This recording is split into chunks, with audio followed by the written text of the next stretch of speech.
to go ahead and call the meeting of the Harrisonville Board of Aldermen to order. I'm going to go ahead and call the meeting of the Harrisonville Board of Aldermen to order. And You all stand. I pledge allegiance Yep. to the flag I of the United States of America recite the pledge. and to the republic I pledge allegiance to the flag to the for flag which it stands, of the United States of America and to the republic under God, and to the republic for which it stands, indivisible, for which it stands, with liberty and justice for all. under God, indivisible, with liberty and justice for all.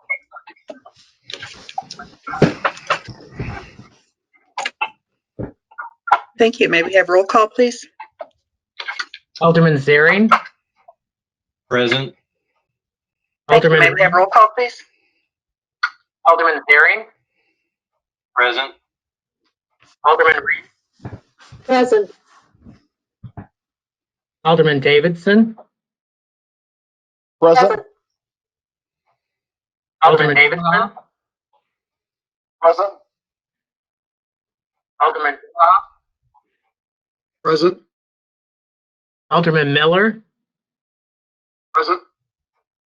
Alderman Miller.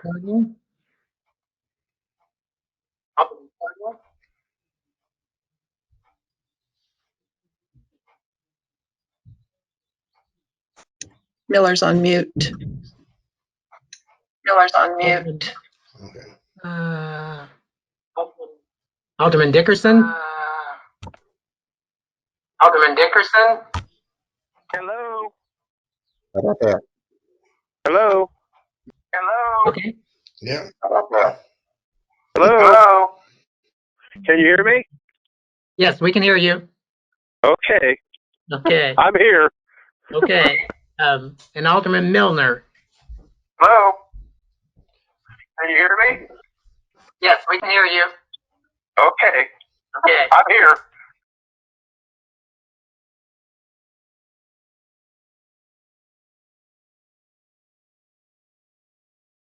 And Mayor Thank Bowman. you. Present. Thank you. We have a quorum. Welcome, everyone. This is certainly a new venture for us, but it looks like it's going to work. I appreciate your patience. There'll be some feedback and some delays, but we'll make it through this. We do not have any ceremonial matters this evening. Mr. Ratliff, do we have any submissions of the agenda to be involved in public participation this evening? No, ma'am. Thank you. We'll move on then to the approval of our minutes. First is the approval of the minutes of the Board of Aldermen work session, March 16th. Make a motion to approve. Second. Second. I have a motion from Alderman Davidson with a second from Alderman Reese to approve the minutes of the work session from March 16th. All in favor? Aye. Aye. Aye. Anyone opposed? Thank you. Those minutes stand approved. The minutes of the Board of Aldermen regular meeting, March 16th. Make a motion to approve. I second that. I have a motion from Alderman Turner with a second from Alderman Zaring. All in favor? Aye. Aye. Aye. Any opposed? Thank you. Those minutes stand approved. The minutes of the Board of Aldermen special meeting, March 23rd. Make a motion to approve. Second. I have a motion from Alderman Dorhoff with a second from Alderman Reese to approve the minutes of the special meeting, March 23rd. All in favor? Aye. Anyone opposed? Thank you. Moving on to the agenda items. Council Bill 16.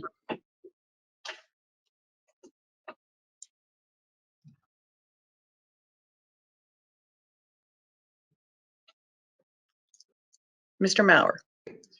Council Bill 16 is an ordinance of the Board of Aldermen authorizing the city administrator to enter into a municipal agreement with the Missouri Transportation Commission and establishing an effective date pursuant to Council Bill 016.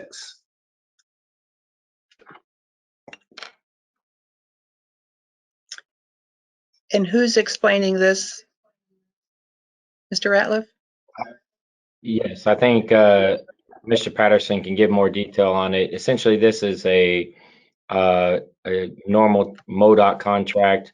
Mr. Maurer's office has reviewed it, didn't have any issues with it, and this is for the improvements over in that area. Mr. Patterson, if you could give a little more detail to the board on it. I can.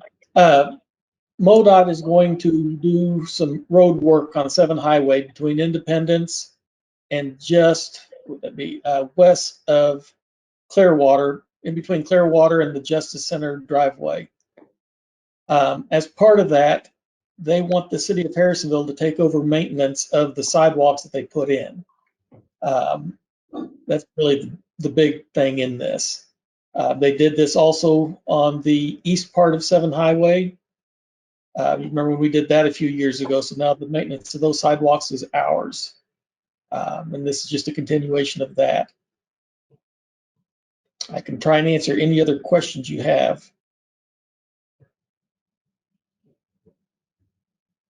Questions from the board? Eric, I'm assuming this is a standard thing. It is now. It didn't used to be. So the state used to handle the maintenance on all the sidewalks? All the sidewalks on their right of way, correct. But like I said, starting with the east mechanic when we did that, gosh, what was that, 4 years ago?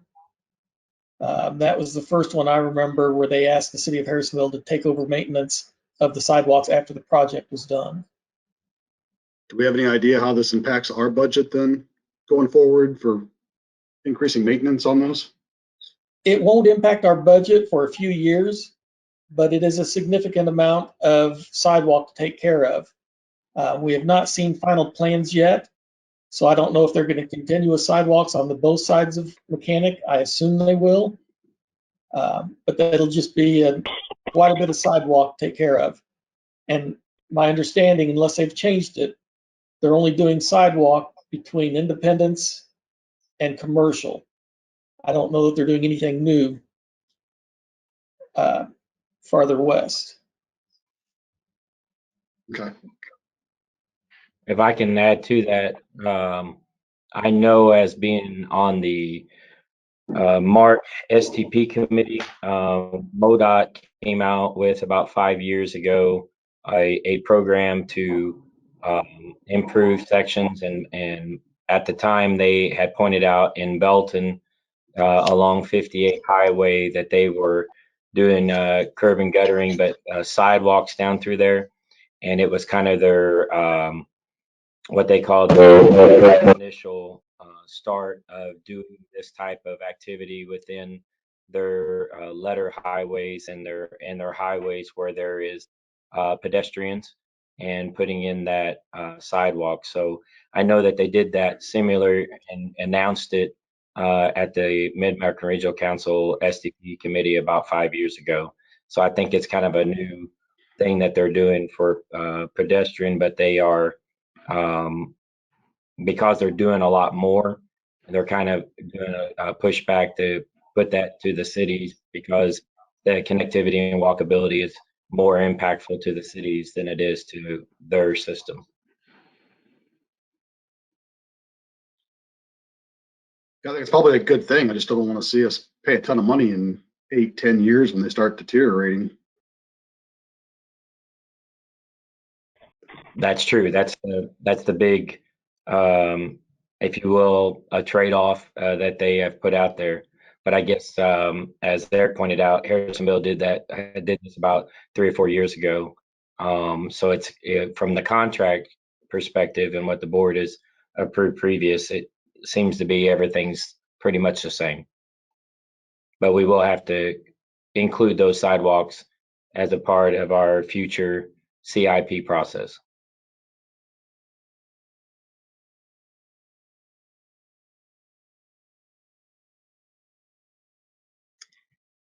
I have a question for Mr. Patterson. Eric, will Rodney have any input into those sidewalks?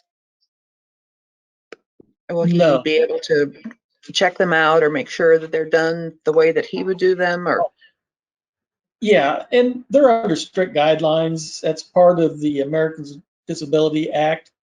So, and MoDOT, even before they had this program where we take care of their sidewalks, they were training the city and they were actually policing us on making sure when we did sidewalk repairs that they met ADA. So I see. I don't Okay. think we'll have any issues there. Okay. Any other questions from the board? This is an ordinance. You ready for second I make- reading? Make a motion, suspend and go to a second reading. A second. And who's the second? Zary. Okay, I have a motion from Alderman Dorhoff with a second from Alderman Zaring to suspend the rule on Council Bill 16 and advance it to its second reading. Roll call, please. Alderman Milner,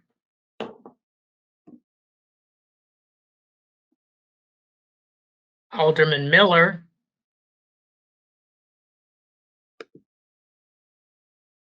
They're both muted. Alderman He's Dorhoff. unmuted. You just call me? Yes. Aye. Alderman Turner,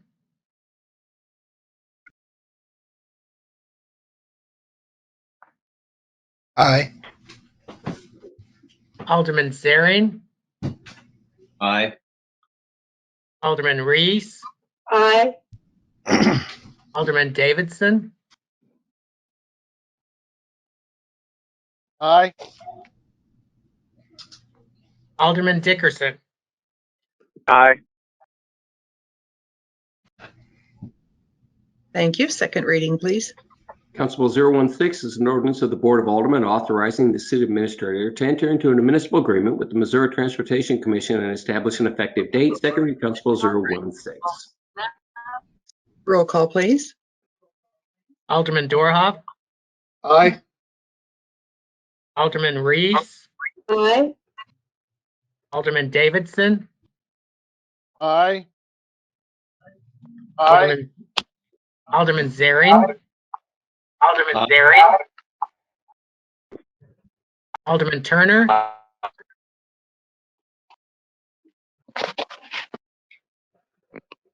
Aye. Alderman Miller, Aye. Alderman Milner, Aye. and Alderman Dickerson. Aye. Thank you. Council Bill 16 becomes ordinance number 3491. Thank you, Mayor and Board. Council Bill 17. Council Bill 017 is an ordinance relating to remote participation for different boards and commissions to meet and vote, amending existing section 110.240A8 of the Code of the City of Harrisonville, Missouri. First reading of Council Bill 017. Counselor, did you want to explain this ordinance for the board? Sure. Recently, we passed an ordinance that allowed you all to meet like you are, or we identified in our code that was allowed. Unfortunately, our code limited that just to the alderman meetings, and we have some upcoming other boards and commissions that need to meet in order to keep the progress of the city going forward. I know Mr. Crow is anxious to have a couple of meetings, so in order to allow those other boards and commissions to meet remotely, we need to amend our code to allow these other boards and commissions to meet the same way you are. And it is limited to the only time that they can do it is when the Board of Aldermen is doing it. So if you are still using remote access in 2 weeks, they will be able to do the same. But once you stop and go back to having meetings in person, they will do the same. So they don't get to continue to have their remote meetings after you all have decided to go back to council chambers and have meetings live. I'd be happy to answer any questions. I have a question. Yes, sir. Alderman Turner? So, I mean, this is just while we're meeting. Would it be an exception how we can remote in? Are they allowed to remote in or not? Yes, that is the ordinance allows them to remote participate, just like you do, but only when they can only do it when the whole meeting and the aldermen are doing it. So after that, no. Correct. Okay. Any other questions from the board?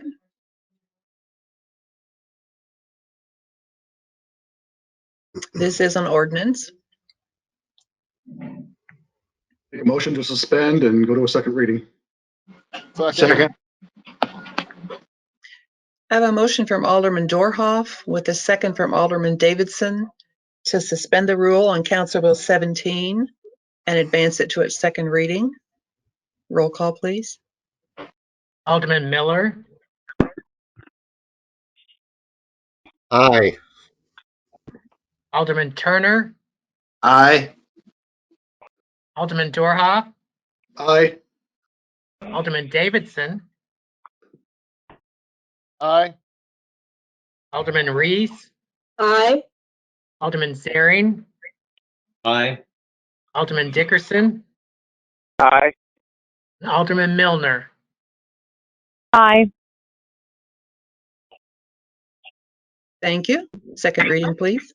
Council Bill 017 is an ordinance relating to remote participation for different boards and commissions to meet and vote amending existing section 110.240A8 of the Code of the City of Harrisonville, Missouri, second reading Council Bill 017.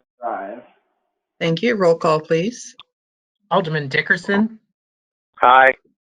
Alderman Davidson, Aye. Alderman Reese, Aye. Alderman Zaring, Aye. Alderman Dorhoff, Aye. Alderman Miller,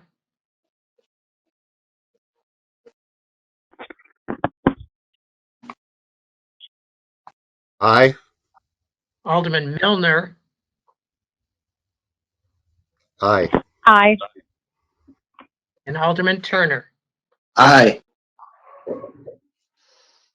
Thank you. Council Bill 17 becomes ordinance 3492. Alderman committee reports. Alderman Turner. Nothing. Thank you. Alderman Davidson. Nothing at this time. Thank you. Thank you. Alderman Dickerson.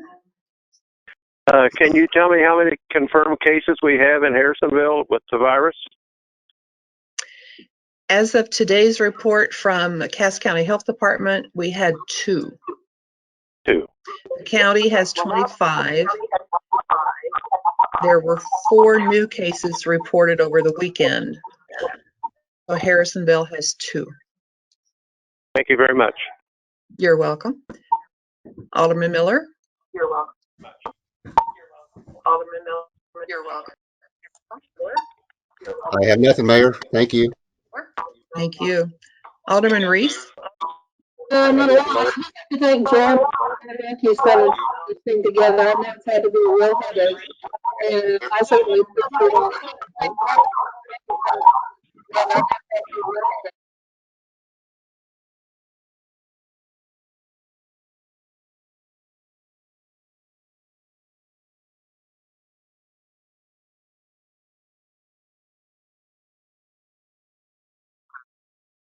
Alderman Milner.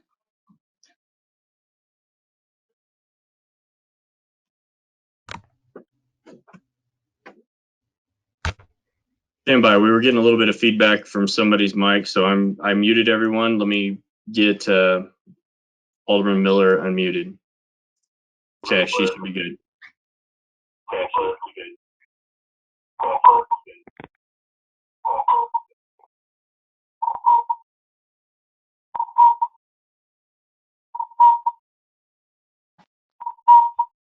Is she on 2 devices?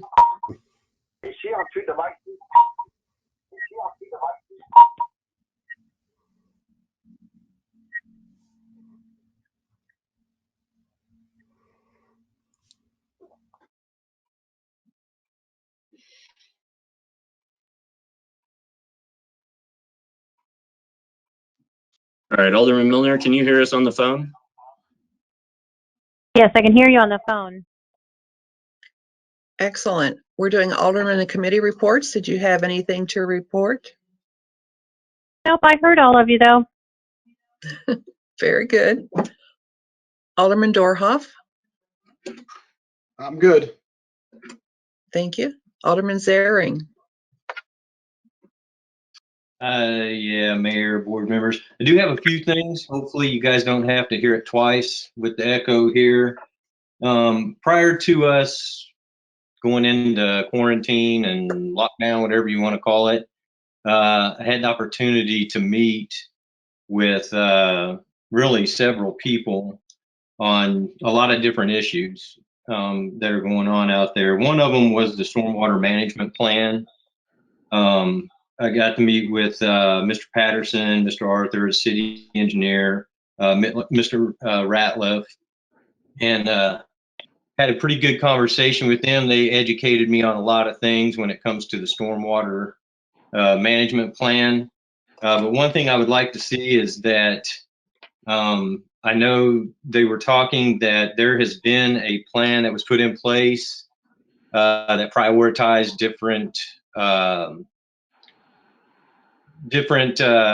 things that needed to be done within the city as it pertains to the stormwater management plan. To my understanding, they keep that updated yearly, but we don't have funding really to move forward on a lot of those. They're pretty expensive plans. While I was talking to them, though, I mean, there was a lot of ideas that were thrown around out there as far as how to be able to fund those projects. And I guess what I'd like to see is that we revisit that, get that back on the board, come up with courses of actions that are possibilities to be able to fix those problems. And not only the course of actions to fix them, but also some courses of actions on how to get the funding for those projects. Because they talked about several different things, several different ways of funding a project. Of course, some of those, is increasing taxes, but there were several that wouldn't possibly take a tax increase to get some of those projects done and completed. So that was a real good meeting with them. Like I said, they educated me and brought me up to speed pretty quick on some of the different projects and things like that are planned, but we just don't have funding for. The other thing I know, and I talked to you, Mayor Bowman, I actually talked to Alderman Dorhoff as well, as far as like the city strategic plan, those types of things, as far as where we want to be in 5 years, 10 years, 20 years as a city, and to start talking about those things and moving some of those things forward. Again, coming up with courses of actions, those types of things, possibilities to be able to start moving these things forward. I know some of those, like Sapp Brothers annexation. I talked in depth with several people on that possibility and what things can be brought, to the city and to Sapp Brothers as far as benefiting from an annexation out there. So I'd like to get that back on the table, talking about it. A possible, extension to the runway at our airport is another one. And again, those are just some of the things that prior to meeting with people and, different people from within my ward and different people from around the city that I've kind of gotten a little bit smart on, I guess enough to be dangerous on, but I think it's worth us coming together and actually come up with a plan to start moving some of these things forward and getting things moving, I guess, on those. That's all I have. Mayor, Excellent. thank you. Mr. Ratliff, you probably can follow up and schedule a work session with us for maybe to review stormwater plan, or I know you and I have spoken about the importance of revisiting our comprehensive plan. I know that's on your plate, but perhaps prioritizing projects, I think is what I heard Alderman Zaring say. Yes, ma'am, we can do that. Thank you. Report from the city administrator. Mr. Ratliff? Well, as all of you know, there's a deadly virus going around, and the city has been very instrumental in making sure that we are preparing not only city assets, but also trying to protect our greatest asset, which is our employees as well. And so if you all recall from the last meeting, since that time, we have went to stage 3 of that document that you all received.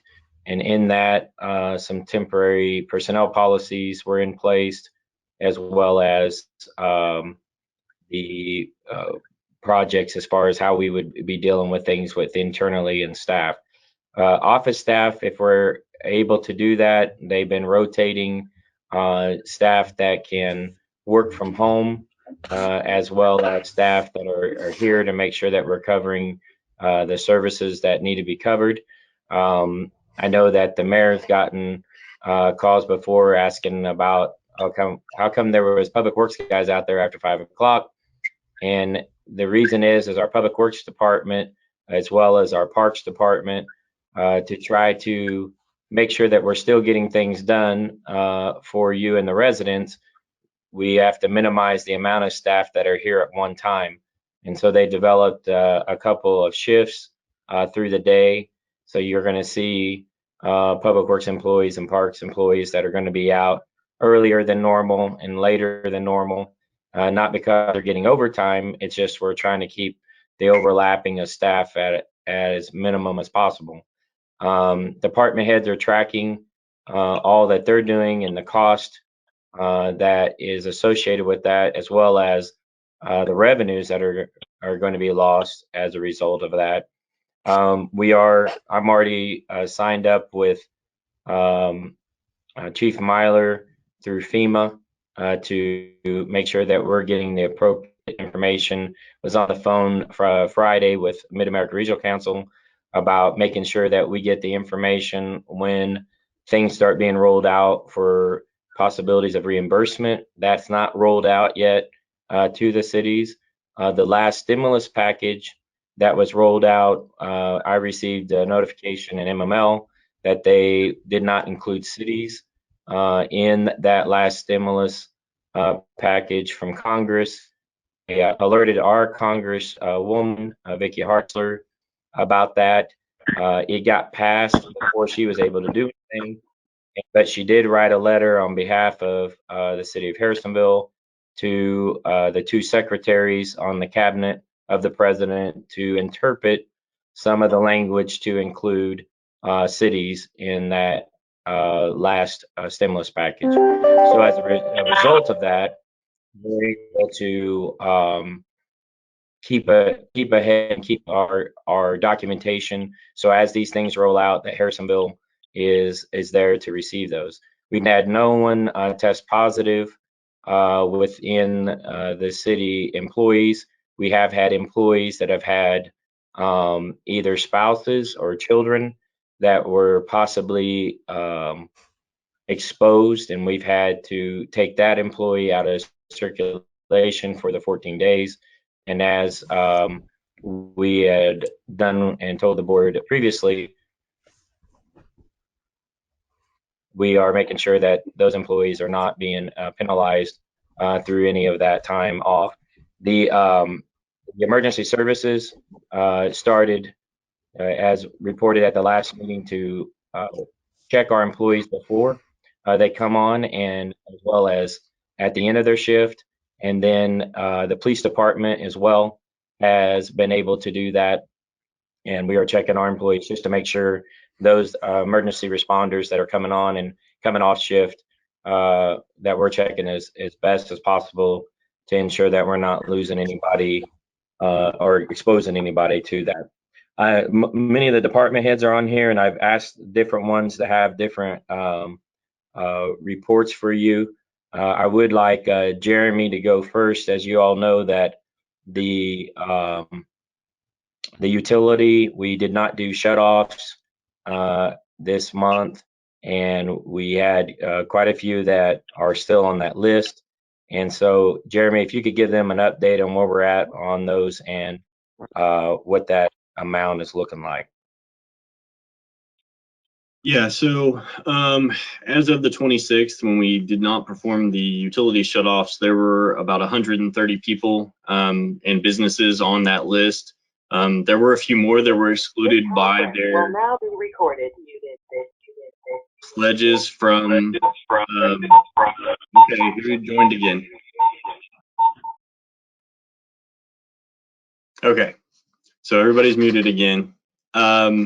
So there were some that were excluded based on their pledges from West Central. So of those 130, there were some that have made some partial payments that has not necessarily got them under the threshold from being shut off. If we were to do shutoffs, 81 of those, so about 49 have paid. So there's 81 left that would be subject to shutoff. That accounts for $19,364. And then of those accounts, they also have another bill in their possession, which gives them an outstanding balance total of about $40,636. So it's a significant chunk of money that is still outstanding, potentially could be outstanding for the rest of the period, and depending on how long this goes on. It's just something to be aware of. We did take 1,091 online payments, either via phone or the online system in March. So we saw about 164 more payments than our previous high in the previous month. So obviously, not having that $4 fee assessed to the credit card charge or to the credit card payment was an incentive for people to get, to make those payments through that medium. And we can have a much longer discussion about what that $4 fee means for the city and all the fees that are involved in operating and taking those types of payments. One final thing is we did get reports today of people that are again taking scam phone calls saying your Evergy account is past due and you're going to be shut off. It's kind of become the norm. I mean, I hope that people are, thinking like, hey, I don't have Evergy, and they're calling us.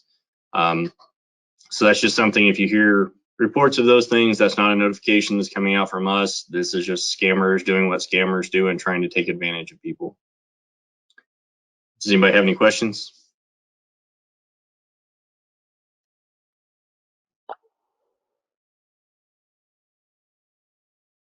All right, if I think I see Chief Myler on here. Chief, if you want to give them any update for EMS.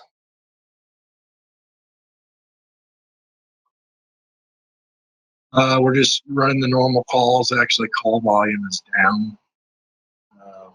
Not sure why my camera's not working, but there it is. There it is. Anyway, we're running a few possible COVID type transports. They're basically advising this that as long as we're protected and we're low exposure rate, we're continuing with the daily checks for employees as they come in and they leave.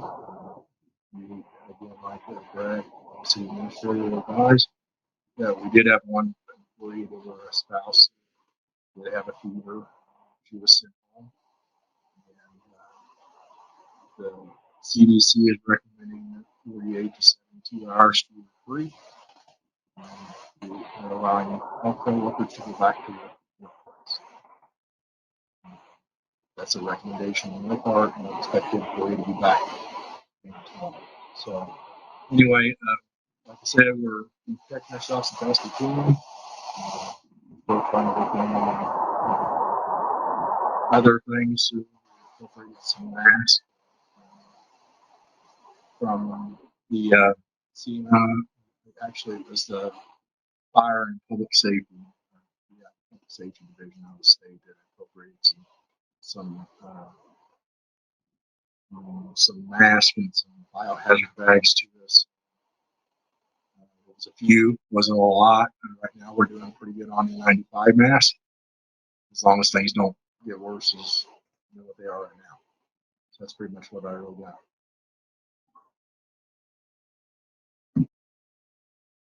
I asked the police chief, you want to, John, do you want to give them an update as well in the police department? Absolutely. Thank you, Mr. Ratliff.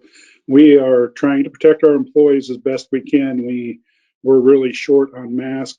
About the only thing we had in stock when this started was rubber gloves. We borrowed from other agencies and got glasses for each of our officers to protect their eyes. Should we come in contact with the individuals, we've been working with the Cass County Health Department in our CAD system, our computer-aided dispatch system, to alert any of the addresses, whether it be a fire, EMS, or a police call, that the individuals responding would know that these are one of our homes within the city that, or out in the county, because the EMS responds out in the county, to alert them that these are one of our houses that's a hotspot for the coronavirus. We're also monitoring calls daily with the Cass County Health Department, sharing that information with all of our staff, as well as Governor Parsons when he has his conference calls for public safety. We listen in on that as well. Our calls for service seem to be way down. We haven't closed our lobby at this time. We're getting 1 or 2 people a day. As we were talking right now, somebody, I think was our second person of the day, has come through the lobby. So that's very minimal. But any reports that are taken in the lobby is taken through the glass to protect our employees. We are, as Mr. Ratliff said, taking temperatures for the employees as they come to work and get off work. And on Saturday, I ordered 10 boxes of level 1 mask I found on Amazon. They're scheduled to arrive on between the 13th and 20th. We'll see if they show up. I did obtain 50 masks today, which are the KN95, so it's not for medical use, but I felt that that was a mask that was better than nothing, so I got some of those today at Family Center. That's about it. Entertain any questions.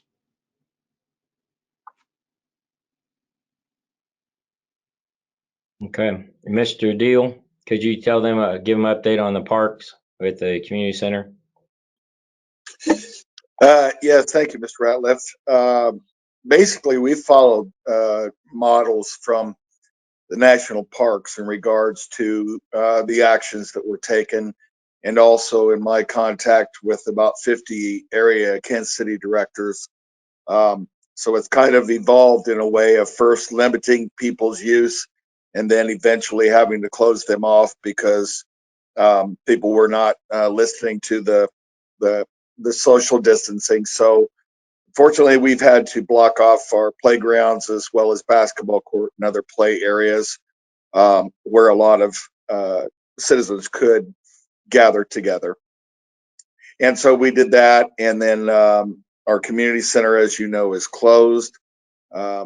We have assured our members that the time that they are not using the center, they will not be charged for that.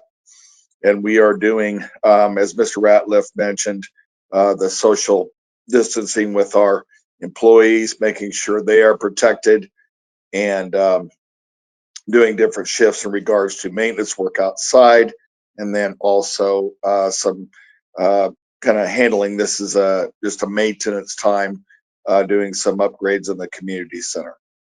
So those are the main things, and then we're checking the parks daily as our crew is out to make sure that people are following guidelines.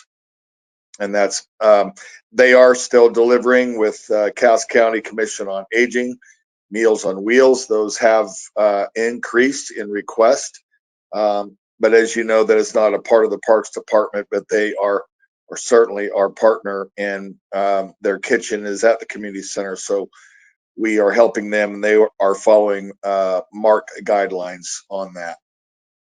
And that's about all that I have.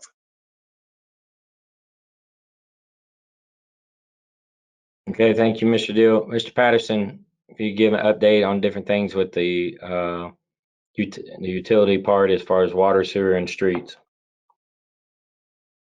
Like Mr. Ratliff said earlier, we are running 2 different shifts at the street department, which is why you're seeing people out earlier in the morning and later in the evening. The water plants and the water plant and the sewer plant, we're going down to minimal staffing per day. They're working 3 days a week, 1 week, and 4 days a week the next, which keeps everybody at 40 hours for the time. Other than that, we're just trying to stay away from the public. One other question we need to talk about, I think, is May, we generally do our citywide cleanup. I'm not sure we will be done with COVID by then. Should we be talking about in the next month, postponing that till June? And that's all I've got, unless you have other questions. Yeah, I think most things are going to be getting rescheduled and pushed back. All right, I think that's all the different department heads I asked to have things ready for you all to just kind of give you an update. Any questions that the board has for anyone? Yes, I do. Chief Myler, you cut out on most of yours. I think I heard most of Chief Hofer's. My question is staffing wise, and this is for all departments, but the emergency services that's more directed to staffing wise. Are we having any issues as far as being able to get staffed for emergency services and for patrol?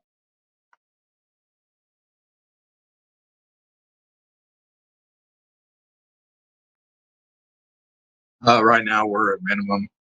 Mostly we run a 7-person shift, so we're usually using full-time people to fill in the open spots. Because I'm not allowing part-time employees to work because they usually work full-time jobs at other locations. I'm trying not to do the cross exposure type thing. Right now we're doing fine. I did have 2 people that have resigned, and then got one that's leaving. Actually, one of those 2 were last days. So we're just filling the spots as we can. Just keeping track of all the hours we're using for this. I think because some of his cut out on that, they've had minimal because one of the things with the stage 3 was to ask the employees to not do their part-time jobs in other locations. So a lot of them have been staying over and working since they don't work those other part-time jobs. And he's had, I think, 2 resignations thus far through some of that on the mandatory overtime, but they've been able to meet their minimum staffing levels.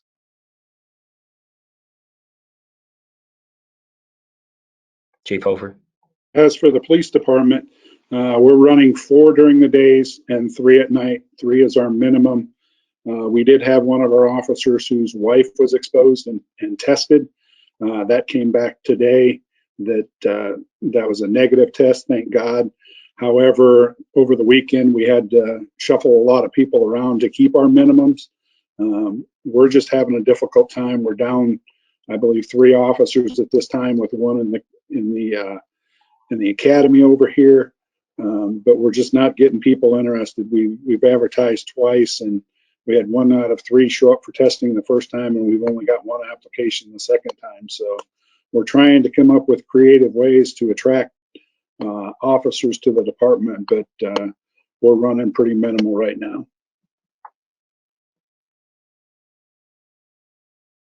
Okay, thank you very much, both of you.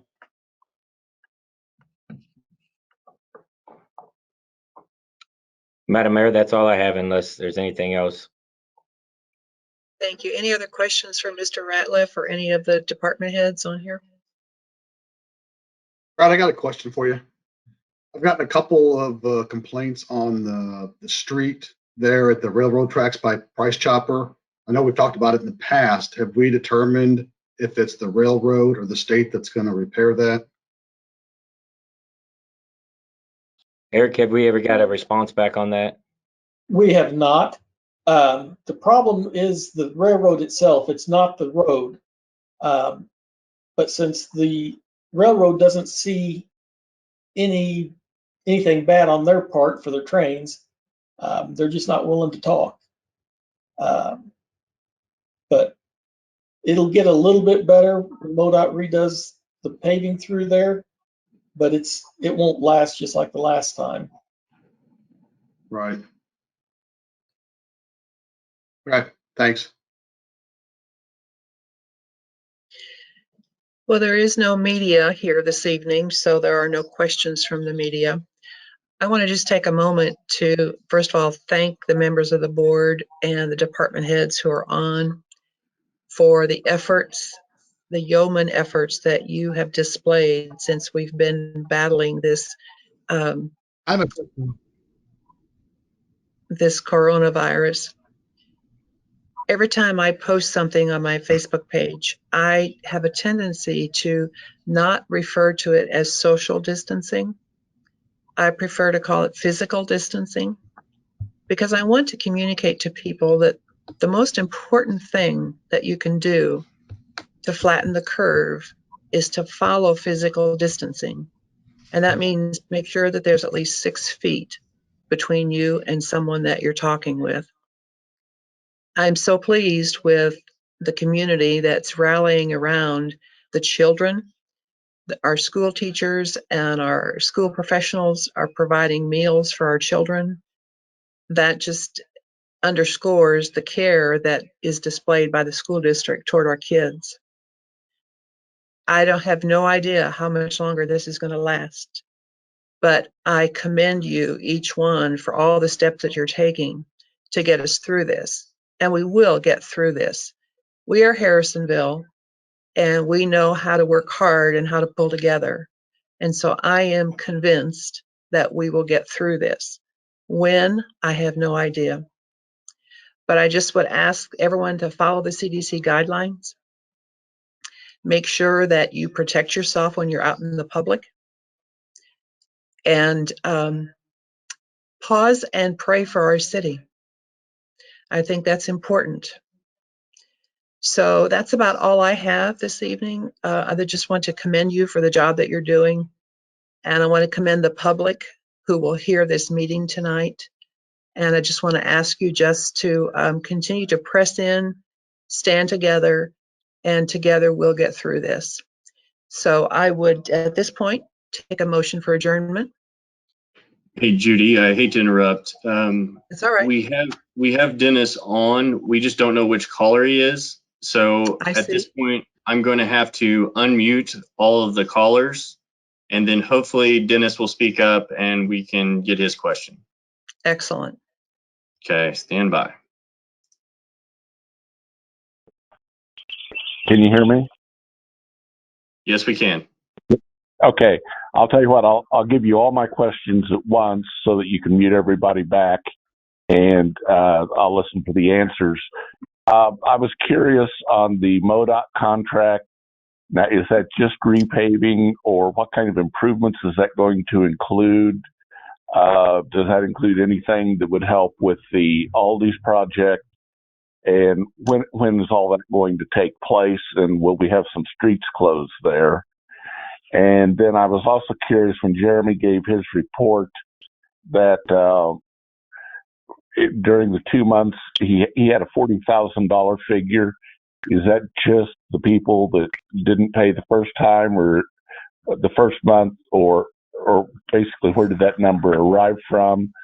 And then I'm also curious with the report that there'd been 2 resignations in the EMS department, and I thought I heard it was because of the mandatory overtime.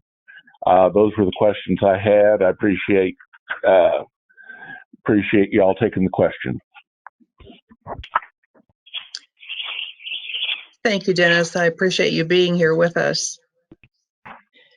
So, Mr. Patterson, do you want to take the question about the MoDOT contract? Yeah. We have not seen plans at this point, but my understanding is it's going to be more than just an overlay. Like I said, they are also replacing all the sidewalks, it sounds like, through that. And this will have nothing to do with Aldi's. That's completely separate, and that work will have to be done by Aldi's when they go in. And I think that takes care of his questions. Dennis, does that answer your question? It answered that one, yes. Thank you. Jeremy, you want to take the $40,000 question?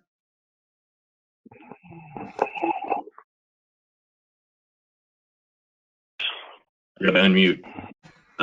So those current accounts, those 81 accounts that are still unpaid, are the ones that would have been due March 1st, that would have been shut off on March 26th. Those have an outstanding balance on those accounts of $19,365.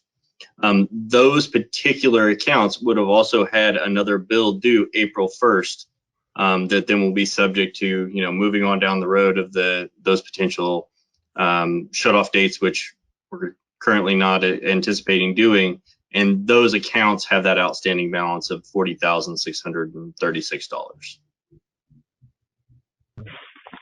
So that's for the 81 accounts. Yes, sir. Okay. And then Chief Myler, do you want to address the resignations that you had?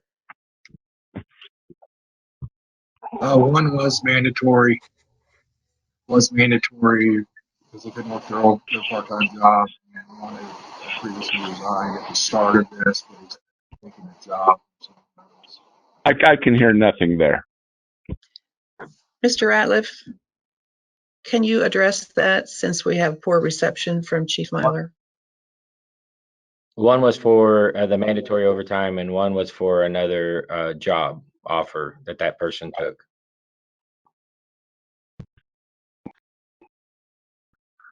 Did you get that, Dennis? Is that unusual?